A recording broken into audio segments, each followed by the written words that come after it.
CPI Maoist party చెందినటువంటి ముగ్గురు state committee స్థాయి కలిగినటువంటి లీడర్స్ వాళ్ళు ప్రజావాహినిలోకి గెలిచేందుకని బయటకు వచ్చారు. Kunkati Venkataiah alias Vikas, Mogilcherla Venkataraju alias Chandu, Todem Ganga alias Soni.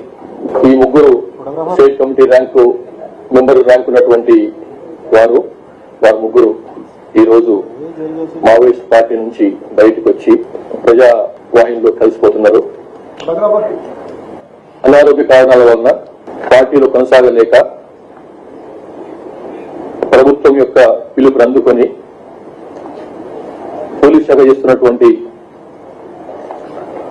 పిలుపుని అందుకొని బయటకు వచ్చి జనజీవన స్రవంతిలో కలవాలని చెప్పి నిర్ణయించుకున్నారు. ఈ అజ్ఞాతంలోకి వస్తున్నందుకని చెప్పి మరొకసారి మేము వాళ్లకు వెల్కమ్ చెప్పుకుంటూ ప్రభుత్వం తరఫు నుంచి ఎట్లాంటి ఏ రకమైనటువంటి ఫెసిలిటీస్ ఇవ్వాలనో వారికి పైన ఉన్నటువంటి క్యాష్ రివార్డ్స్ ఏవైతున్నాయో వారికి సత్వరం అందజేస్తాము.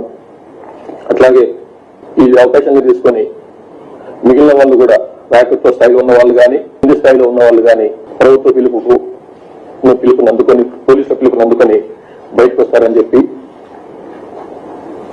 పూర్తి నమ్మకం ఉంది.